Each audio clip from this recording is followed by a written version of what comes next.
혼자 행복하게 살다 가는 법. 7가지 지혜. 엄마, 저희랑 같이 사세요. 혼자 계시면 외로우시잖아요. 70평생을 살아온 박영자 할머니는 이 말을 들을 때마다 가슴이 답답해졌습니다. 아들의 말에는 진심 어린 걱정이 담겨 있었지만 할머니는 알고 있었습니다. 정작 외로웠던 건 아들 가족과 함께 살던 그 5년이었다는 것을요. 매일 아침 6시에 일어나 손주들 도시락을 싸고 며느리 눈치를 보며 설거지를 하고 저녁에는 자기 방으로 들어가 문을 닫는 게 하루 중 유일한 안식이었던 그 시간들. 같은 지붕 아래 살면서도 할머니는 날마다 외로웠습니다. 가족이 옆에 있었지만 진정한 자신은 없었으니까요.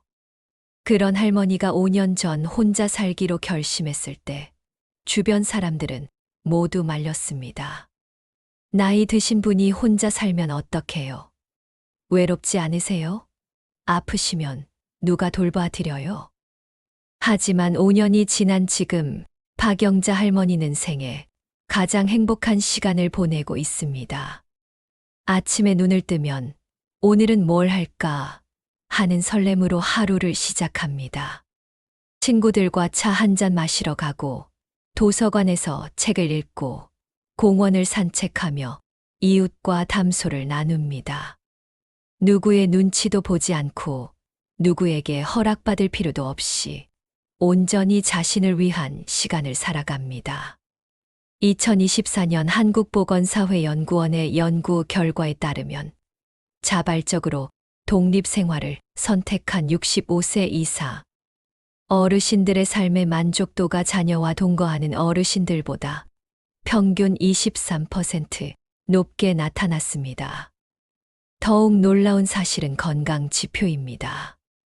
혼자 사는 어르신들이 우울증 발병률은 32% 낮았고 인지 기능 저하 속도는 40% 느렸으며 평균 수명은 3.7년 더 길었습니다. 왜 이런 결과가 나올까요? 답은 간단합니다. 혼자 산다는 것은 모든 것을 스스로 해야 한다는 의미이기 때문입니다.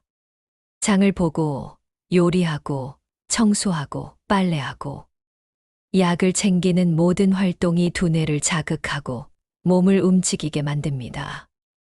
독일의 철학자 쇼펜하우어는 이렇게 말했습니다. 혼자 있을 수 있는 능력은 행복의 전제 조건이다. 진정으로 성숙한 사람은 혼자 있을 수 있는 사람입니다. 혼자 있어도 편안하고, 혼자 있어도 지루하지 않고, 혼자 있어도 행복한 사람. 이런 사람이 진정으로 자유로운 사람입니다. 첫 번째 지혜. 매일 아침 감사로 하루를 열어라. 이순자 할머니 77세의 이야기. 이순자 할머니는 2년 전 남편을 떠나보낸 후 깊은 우울증에 빠졌습니다. 아침에 눈을 뜨면 왜 나는 아직도 살아있을까라는 생각뿐이었습니다. 그러던 어느 날 복지관에서 감사 일기 쓰기 프로그램을 알게 되었습니다. 처음에는 시큰둥했습니다. 감사할 게 뭐가 있다고. 하지만 강사의 말에 마음이 움직였습니다. 감사는 큰 것에서 찾는 게 아닙니다. 오늘 아침 햇살이 따뜻했다. 이웃이 인사를 건넸다. 밥이 맛있었다. 이런 작은 것들 말입니다. 할머니는 억지로라도 매일 3가지를 적기 시작했습니다. 오늘 날씨가 좋았다. 딸이 전화했다. 저녁에 좋아하는 드라마를 봤다. 한 달이 지나자 변화가 일어났습니다. 아침에 눈을 뜨면 오늘은 어떤 감사거리를 찾을까 하는 생각이 들었습니다. 이웃집 할머니가 나눠준 김치 한 봉지, 공원에서 본 목련꽃, 손주가 보낸 문자 메시지. 이 모든 것들이 감사거리였습니다. 6개월이 지나자 할머니의 삶이 완전히 달라졌습니다. 우울증 약을 끊었고 얼굴에는 미소가 돌아왔습니다. 할머니는 말합니다. 감사 일기를 쓰기 전에는 하루가 그냥 지나갔어요. 그런데 이제는 하루하루가 선물처럼 느껴져요. 같은 하루를 살아도 마음가짐이 다르니까 세상이 다르게 보이더라고요. 7,000번 매일 아침 눈을 뜨면 어제 감사했던 일 3가지를 떠올리세요. 자기 전에는 오늘 감사했던 일을 노트에 적으세요. 거창할 필요 없습니다. 한 문장씩만 적어도 충분합니다. 샵 2번째 지혜 몸을 움직여라. 생명은 움직임이다. 김철수 할아버지 72세의 이야기. 김철수 할아버지는 퇴직 후 집에서 텔레비전만 보며 시간을 보냈습니다. 2년이 지나자 허리가 아프고 무릎이 시큰거리고 계단 오르기가 힘들어졌습니다. 병원에 가니 의사가 말했습니다. 운동을 안 하셔서 그래요. 매일 30분씩 걸으세요. 할아버지는 미적거렸습니다. 나이 들어서 운동이 무슨 소용이야. 하지만 며느리의 간곡한 부탁에 이겨 시작했습니다. 첫날은 10분 걷고 숨이 찼습니다. 하지만 일주일이 지나자 익숙해졌고 한 달이 지나자 30분이 힘들지 않았습니다. 3개월 후 놀라운 변화가 일어났습니다. 허리 통증이 줄어들었고 무릎도 덜 시큰거렸으며 계단 오르기가 수월해졌습니다. 무엇보다 기분이 좋아졌습니다. 공원에서 다른 어르신들과 친구가 되었고 산책이 하루 중 가장 기다려지는 시간이 되었습니다. 6개월 후 체중이 5kg 빠졌고 혈압약을 줄일 수 있었으며 당뇨 수치도 정상으로 돌아왔습니다. 할아버지는 말합니다. 운동은 약입니다. 그것도 부작용 없는 가장 좋은 약이에요. 7,000번 매일 아침 30분 걷기부터 시작하세요. 처음엔 10분만 걸어도 좋습니다. 친구와 함께 걸으면 더 즐겁습니다. 집에서는 의자를 잡고 스쿼트 10회, 계단 오르기로 심폐 기능을 키우세요. 3번째 지혜 에너지를 주는 사람과만 시간을 보내라. 정미숙 할머니 68세의 이야기. 정미숙 할머니는 평생 좋은 사람이었습니다. 누가 부탁하면 거절하지 못했고 싫은 사람과도 어울려야 한다고 생각했습니다. 퇴직 후 다양한 모임에 참여했지만 모임에 다녀올 때마다 피곤했습니다. 어떤 모임에서는 누가 자랑만 늘어놓았습니다. 우리 아들이 큰 회사 임원이 됐어. 또 어떤 모임에서는 불평불만만 쏟아냈습니다. 요즘 세상 왜 이 모양이야? 만나고 나면 기분이 가라앉고 에너지가 빠져나갔습니다. 어느 날 할머니는 결심했습니다. 이제 나이도 많은데 억지로 만날 필요 없어. 만나고 싶은 사람만 만나자. 자랑만 하는 사람, 부정적인 말만 하는 사람, 나를 무시하는 사람과는 거리를 뒀습니다. 대신 진짜 친구들과 자주 만났습니다. 고등학교 때부터 알고 지낸 순이, 이웃집 옥순이, 성당에서 만난 영자. 이분들과는 만나면 시간 가는 줄 모르고 웃었습니다. 서로를 걱정해주고 진심으로 축하해주고 힘들 때 위로해 주었습니다. 할머니는 말합니다. 인생이 짧아요. 만나서 기분 나쁜 사람과 시간 낭비할 여유가 없어요. 진짜 친구 3명만 있으면 충분해요. 7,000번 만나고 나서 기분을 체크하세요. 기분이 좋아지는 사람과는 자주 만나고 기분이 나빠지는 사람과는 거리를 두세요. 오랜 친구들과 정기적으로 차 한잔하는 약속을 만드세요. 복지관이나 취미 모임에서 새로운 친구도 사귈 수 있습니다. 4번째 지혜 매일 작은 목표를 세우고 이루어라. 최동식 할아버지 75세의 이야기. 최동식 할아버지는 퇴직 후 무기력증에 빠졌습니다. 평생 회사를 다니며 바쁘게 살았는데 갑자기 할 일이 없어지니 하루가 텅 비어 보였습니다. 나는 이제 쓸모없는 사람이구나 하는 생각이 들었습니다. 그러던 어느 날 손주가 말했습니다.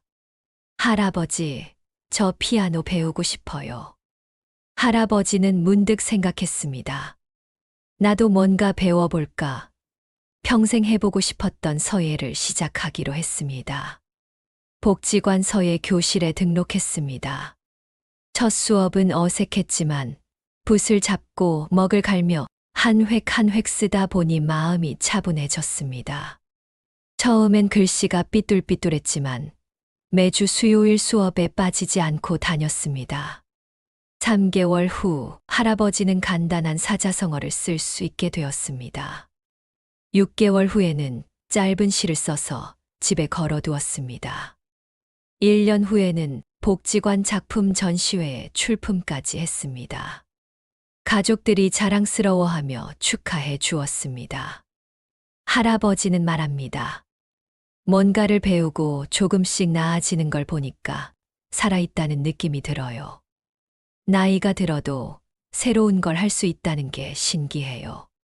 매일 아침 오늘의 작은 목표를 3가지 정하세요. 오늘은 책 30페이지 읽기, 친구에게 전화하기, 화분에 물 주기. 저녁에 체크하며 성취감을 느끼세요.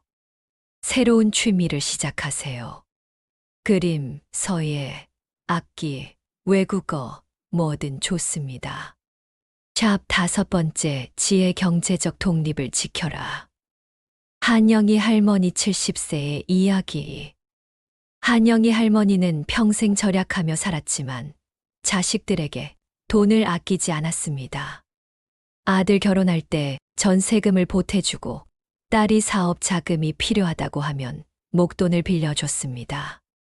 손주들 학원비, 생일 선물, 명절 용돈까지 챙기다 보니 통장 잔고가 줄어들었습니다.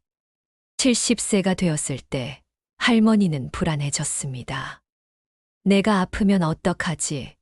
돈이 모자라면 어떡하지? 자식들에게 손을 벌려야 할까봐 두려웠습니다. 복지관에서 만난 동갑내기 친구가 조언했습니다. 언니, 이제 그만 주고 자기 돈 챙겨. 자식들은 다 컸어. 우리가 건강하게 사는 게 자식한테 덜 부담 주는 거야. 할머니는 생각을 바꿨습니다. 매달 예산을 세웠습니다. 국민연금과 기초연금을 생활비 80%, 비상금 10%, 즐거움 자금 10%로 나눴습니다. 자식들에게 무리하게 용돈을 주는 것을 멈췄습니다. 대신 자신의 건강을 위한 지출은 아끼지 않았습니다. 좋은 음식을 먹고 정기 건강검진을 받고 필요한 영양제를 샀습니다. 2년이 지나자 통장에 비상금이 모였습니다. 마음도 편해졌습니다. 자식에게 손 벌릴 일이 없으니 당당했습니다. 할머니는 말합니다. 경제적 독립이 진짜 독립이에요. 내 돈으로 내가 먹고 싶은 거 사 먹고 가고 싶은 데 가는 게 얼마나 자유로운지 몰라요. 7,000번 매달 수입과 지출을 기록하세요. 예산을 세우고 지키세요. 자식에게 무리하게 돈을 쓰지 마세요. 대신 자신의 건강을 위한 투자는 아끼지 마세요. 비상금을 만들어 두면 마음이 든든합니다. 6번째, 지혜 죽음을 준비하는 것도 삶의 일부다. 박준호 할아버지 78세의 이야기. 박준호 할아버지는 친구가 갑자기 세상을 떠나는 걸 보고 충격을 받았습니다. 전날까지 건강하게 골프를 치던 친구가 심장마비로 쓰러진 것입니다. 장례식장에서 할아버지는 생각했습니다. 나도 언제 어떻게 될지 모르는데 준비를 해야겠구나. 집에 돌아와 할아버지는 중요한 서류들을 정리했습니다. 재산 목록, 통장 정보, 비밀번호, 보험 증서를 한 파일에 모았습니다. 유언장도 작성했습니다. 재산을 자식들에게 어떻게 나눌지, 장례는 간소하게 치를 것, 장기 기증 의사까지 적었습니다. 자식들을 불러 담담하게 이야기했습니다. 내가 정리해뒀으니까 나중에 혼란스럽지 않을 거야. 장례비도 따로 마련해뒀어. 처음엔 자식들이 아버지, 무슨 말씀을 그렇게 하세요 했지만 할아버지는 단호했습니다. 이게 책임 있는 어른의 자세야. 은금 연락망도 만들었습니다. 복용 중인 약 목록, 지병, 응급 연락처를 적어서 현관과 냉장고에 붙여뒀습니다. 이웃집 할머니와도 매일 아침 문자로 안부를 확인하기로 약속했습니다. 할아버지는 말합니다. 죽음을 준비하고 나니까 오히려 편하게 살게 되더라고요. 하루하루를 더 소중하게 여기게 되고 후회 없이 살려고 노력하게 돼요. 실천법 중요한 서류를 한 곳에 정리하세요. 유언장을 작성하세요. 응급 연락처와 복용 중인 약 목록을 현관에 붙여두세요. 자식들에게 미리 이야기해 두세요. 이웃과 정기적으로 안부를 확인하세요. 지자체 돌봄 서비스를 신청하세요. 번째 지혜, 나를 위한 하루를 디자인하라. 김옥순 할머니 73세의 이야기. 김옥순 할머니는 혼자 살기 시작하면서 가장 먼저 한 일이 내 하루 만들기였습니다. 평생 누군가의 아내, 누군가의 어머니로 살았지만 이제는 온전히 자신을 위한 시간을 설계하고 싶었습니다. 할머니는 노트에 자신이 좋아하는 것들을 적었습니다. 아침 햇살 따뜻한 차, 트로트, 산책, 꽃 가꾸기, 친구와 수다, 드라마 보기. 그리고 이것들을 하루에 어떻게 배치할지 계획했습니다. 이제 할머니의 하루는 이렇습니다. 아침 7시에 일어나 창문을 열고 깊게 숨을 쉽니다. 천천히 커피를 내려 마시며 창밖을 바라봅니다. 8시에 공원으로 산책을 나갑니다. 9시에 돌아와 간단한 아침을 먹고 10시에는 베란다에서 화분을 돌봅니다. 점심은 먹고 싶은 걸 해 먹습니다. 오후에는 도서관에 가거나 친구를 만나거나 복지관 수업에 갑니다. 저녁 6시에는 좋아하는 드라마를 보고 8시에는 가벼운 스트레칭을 합니다. 9시에 따뜻한 물로 샤워하고 10시에는 감사 일기를 쓰고 잠듭니다. 할머니는 말합니다. 내 하루를 내가 디자인한다는 게 이렇게 행복한 줄 몰랐어요. 매일이 내가 주인공인 삶이에요. 실천법 자신이 좋아하는 것들을 리스트로 만드세요. 하루 일과를 종이에 적어보세요. 아침, 점심, 저녁으로 나눠서 각 시간에 하고 싶은 일을 배치하세요. 완벽할 필요는 없습니다. 하다가 바꿔도 됩니다. 중요한 건 내가 내 하루의 주인이라는 것입니다. 샵 혼자 사는 것은 외로움이 아니라 자유다. 우리는 평생 거짓말을 들으며 살아왔습니다.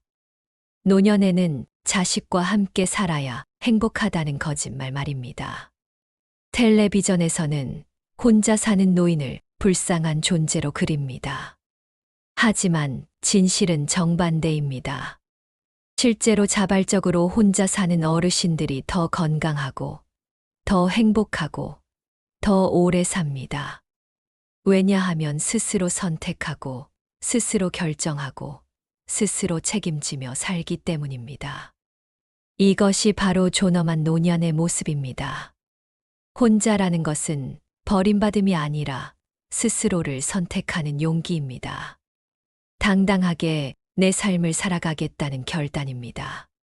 나이가 들었다고 해서 행복을 포기할 이유는 없습니다. 오히려 지금이야말로 진정한 행복을 누릴 수 있는 시간입니다. 자, 다시 7가지 지혜를 되새겨 보겠습니다. 1. 매일 아침 감사로 시작하세요. 작은 것에서 행복을 찾는 능력이 인생을 바꿉니다. 이 몸을 움직이세요. 매일 30분 걷기만으로도 건강과 행복을 지킬 수 있습니다. 삶 에너지를 주는 사람과만 시간을 보내세요. 인생은 짧습니다. 기분 좋은 사람들과 함께 하세요. 4. 매일 작은 목표를 이루세요. 새로운 것을 배우고 성장하는 기쁨을 느끼세요.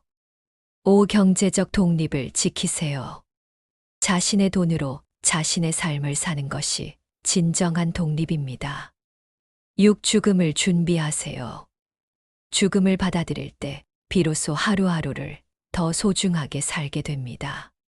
7. 나를 위한 하루를 디자인하세요. 내가 내 인생의 주인공입니다. 이 7가지 지혜는 모두 작은 행동에서 시작됩니다. 감사하는 마음 하나, 산책 30분, 친구에게 전화 한 통, 예산 관리 노트 한 장, 응급 연락처 메모 하나, 하루 계획표 하나. 이런 작은 실천들이 모여서 큰 변화를 만듭니다. 중요한 건 완벽하게 하는 게 아니라 꾸준히 하는 겁니다. 하루 이틀 못했다고 포기하지 마세요. 다시 시작하면 됩니다. 중요한 건 오늘 당장 시작하는 것입니다. 내일부터가 아니라 오늘부터입니다.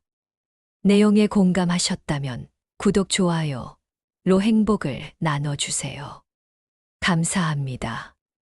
희망법등이었습니다.